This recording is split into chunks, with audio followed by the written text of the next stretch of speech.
कई लोग मन में प्रश्न रखते हैं कि हमारा जो विवाह होगा वो प्रेम विवाह होगा या फिर पारिवारिक परंपराओं के अनुसार हमारा विवाह होगा, या फिर अन्य तरह से स्पष्ट शब्दों में कहा जाए कि लव मैरिज या अरेंज मैरिज।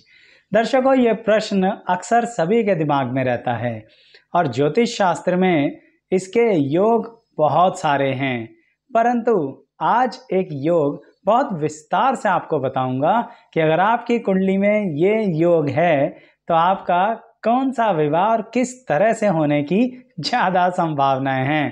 तो आइए वीडियो की शुरुआत करते हैं, पर उससे पहले लाइक कर लीजिए ना वीडियो को अभी। चलिए अच्छा, थोड़ी देर बात कर लीजिएगा, परंतु चैनल तो सब्सक्राइब कर लीजिए और बेल आइकन प्रेस कर लीजिए। तो आइए वीडियो की शुरुआत करते हैं।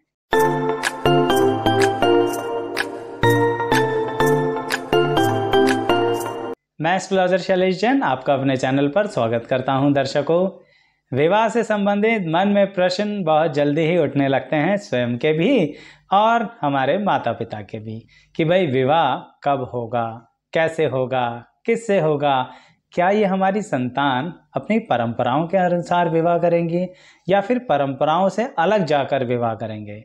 दर्शकों, जिस योग की आज मैं बात करने जा रहा हूँ उसके अंदर इंसान अपने मन के अनुसार ही चलता है, अपने मन के अनुसार ही निर्णय लेता है और अपने मन के अनुसार ही विवाह यानी जीवन साथी का चुनाव करता है। ऐसे में अक्सर ऐसा हो जाता है कि कई बार पारिवारिक रीतियां टूट जाती हैं, सामाजिक परंपराएं भी टूट जाती हैं। इसी कारणवश उसको हम प्रेम विवाह भी कह देते हैं, परंतु इसका मतलब ये बिल्कुल नहीं है कि आप उसे फैमिली से कहीं दूर जाकर, भागकर या किसी कानूनी व्यवस्था को बिगाड़कर शादी करेंगे। ऐसा बिल्कुल नहीं है, पर यह जरूर है कि आप अपने मन की करेंगे। सीधे शब्दों की बात है ये। तो उसके लिए आपकी कुंडली में ग्रहों की स्थिति किस तरह की होनी चाहिए, ये बताने से पहले इतना कह दूं दर्शकों, योग बहुत सारे हैं। आज यहाँ पर एक योग ही बताने जा रहा हूं, परंतु विस्तार से। तो दर्शकों, एक बात तो आप सब जानते हैं कि विवाह कहाँ से देखा जाता है जन्म पत्री के अंदर, सप्तम भाव से, यानी कि 7th हाउस से, यानी कि 7वें घर से। वो हमारे जीवन साथी से कनेक्शन हमारे दिखाता है। साथ ही दर्शकों, अब एक बात देखिए, सप्तम से सप्तम कौन सा घर है, यानी 7th के सामने कौन सा घर पड़ता है, लगन, यानी कि आप स्वयं, तो उसको भी सम्मिलित कीजिए ना, आपने ही तो विवाह करना है। तो इसीलिए लगन और सप्तम, अब दोनों का प्रभाव देखना शुरू करना है। पर क्या कुछ और भी है जो हमारी जिंदगी में वैवाहिक जीवन पर बहुत ज़्यादा प्रभाव डालेंगे, और साथ के साथ इसको ऐसे कहना चाहिए कि जीवन साथी के चयन में उनका इन्वॉल्वमेंट होता है। दर्शकों, एक बात बताइए, जब जीवन साथी का चुनाव किया जाता है तो भारतीय परंपरा अनुसार पूरा परिवार ही उठकर जाता है लड़के को या लड़की को देखने, स्वागत किया जाता है, यानी कि परिवार का इन्वॉल्वमेंट होता है। तो परिवार का इन्वॉल्वमेंट होगा या नहीं होगा, उसके लिए परिवार को तो देखना ही पड़ेगा ना। तो परिवार कहाँ से देखें, उसके लिए एक बात देखिए दर्शकों, आपने इस दुनिया में जन्म लिया तो क्या उदय हुआ, लग्न उदय हुआ, आप स्वयं उदय हुए।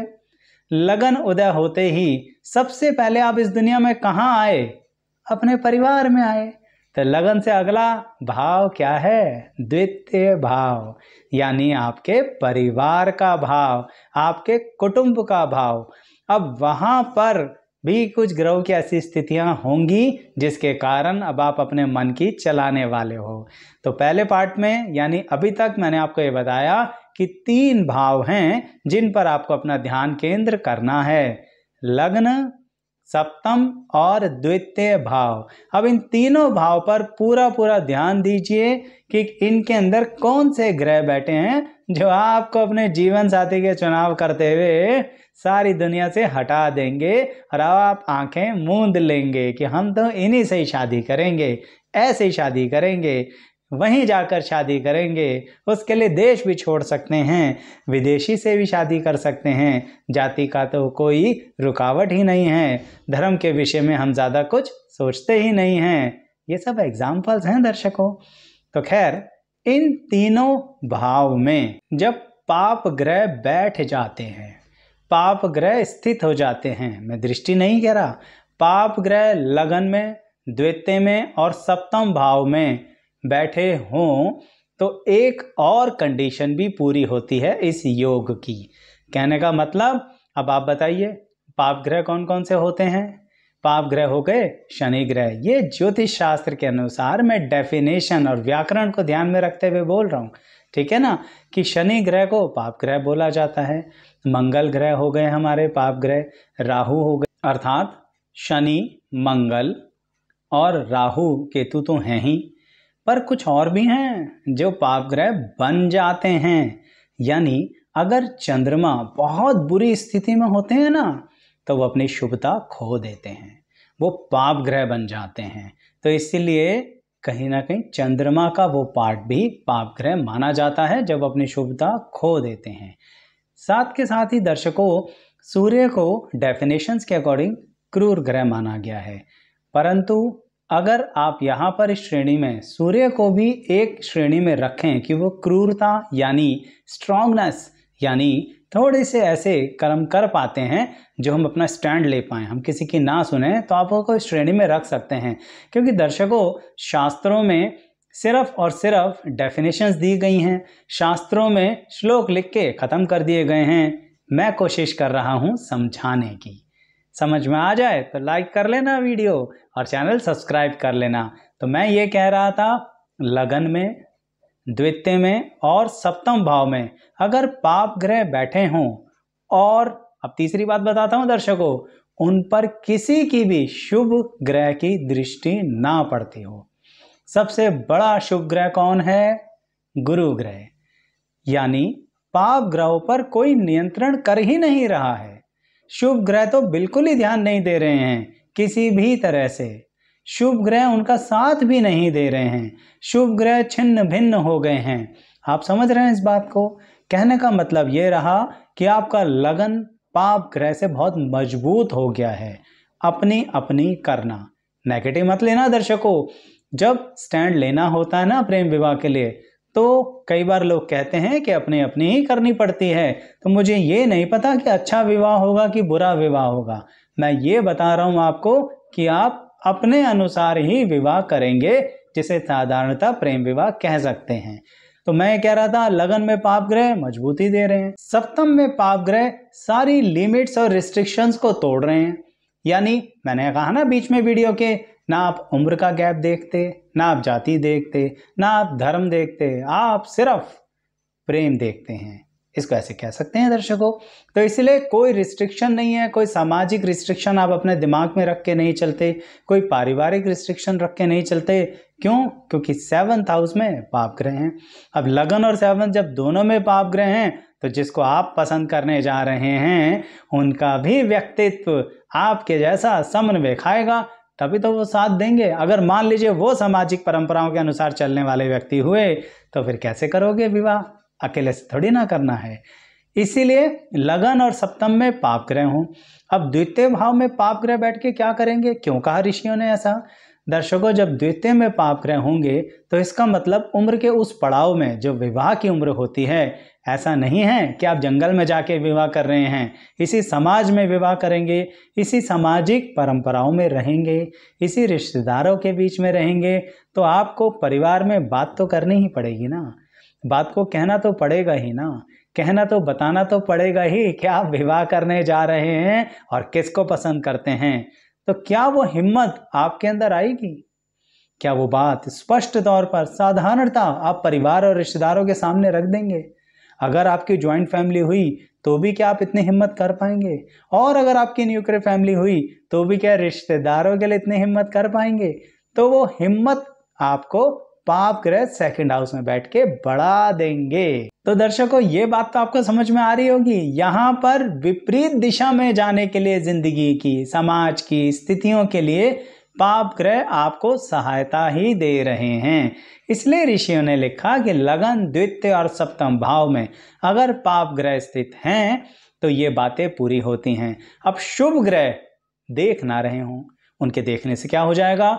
एक बात बताइए दर्शकों, मान लीजिए आप कहीं झगड़ा कर रहे हैं, इत्मीनान से झगड़ा कर रहे हैं बैठ के, और वहीं पर कोई आपके घर का बड़ा बुजुर्ग आ जाए और वो आपको देखने लगे, तो एक पल के लिए आप शांत हो जाएंगे। वो बड़ा बुजुर्ग इतना होना चाहिए, इतना बड़ा होना चाहिए कि जिसकी आप रिस्पेक्ट करते हो।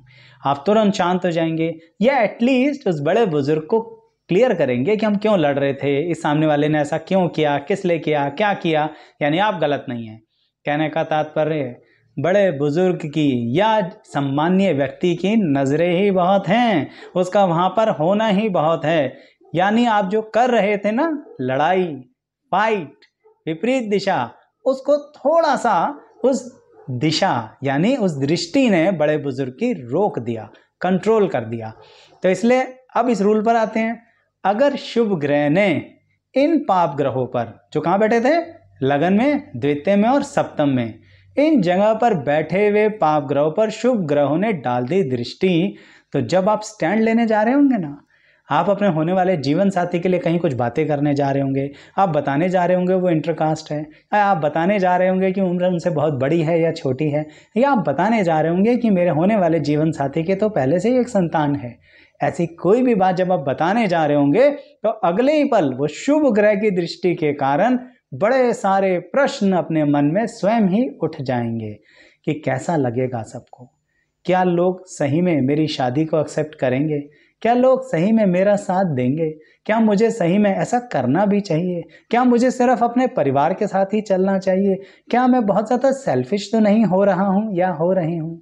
यानी शुभ ग्रह की दृष्टि, वही बड़े बुजुर्ग की दृष्टि आपको सोचने पर मजबूर कर दे। इसलिए ऋषियों ने कहा कि लगन, द्वितीय और सप्तम भाव में पाप ग्रह स्थित हों और शुभ ग्रह की दृष्टि ना पड़ती हो तो ऐसा व्यक्ति अपने अनुसार ही विवाह करता है, विधियों या स्थितियों के अनुसार नहीं चलता है। तो आजकल की युग में कहीं ना कहीं इसको लव मैरिज भी कहा जाता है, इंटरकास्ट मैरिज भी कह सकते हैं, विदेश में जाकर विवाह करना भी कह सकते हैं, बहुत सारे एग्जाम्पल हो सकते हैं। तो क्या आपकी कुंडली में ऐसे कुछ कॉम्बिनेशन का पार्ट बना? क्या सही में आपका प्रेम विवाह इस तरह से हुआ? ये सब बताइएगा दर्शकों कमेंट बॉक्स में। इससे अन्य लोगों को, जो हमारे दर्शक हैं ना, उन्हें पता लगेगा कि ये योग प्रैक्टिकल लाइफ में कितने प्रतिशत अप्लाई हो रहा है। क्योंकि दर्शकों, शास्त्रों में जो लिखा है उसको अप्लाई करके ही अनुभव होता है। तो इसलिए हम जो आपको बता रहे हैं, योग तो हजारों हैं, हमने इसी योग को चुना, किसी कारण से ही चुना होगा ना दर्शकों। तो आप ही बताइए कि क्या ये योग का कुछ प्रतिशत आप पर अप्लाई हुआ और फिर आपके जीवन में इसी तरह से कुछ हुआ, आप स्टैंड ले पाए, नहीं ले पाए, डिसीजन पे टिक पाए या सही में बदल गए। सब बातें कमेंट बॉक्स में बताइएगा। स्वागत है आप सबके कमेंट्स का। तो ये योग मैंने इतना विस्तार में बताया। अगर आपके दिमाग में भी कुछ अन्य योग हैं, जो प्रश्न आपके मन में उठते हैं, तो बताइएगा, वो भी कमेंट बॉक्स में पूरी कोशिश करूंगा उनसे संबंधित भी वीडियो इसी तरह से विस्तार में बनाने की। लाइक कर लीजिए वीडियो को, चैनल को सब्सक्राइब कीजिए और बेल आइकन ज़रूर प्रेस कीजिए। वीडियो आते ही आपके सामने पेश हो जाएगी। बने रहिएगा हमारे साथ काफ़ी लंबे समय तक, मैं ऐसे कहूँगा बहुत समय तक। धन्यवाद।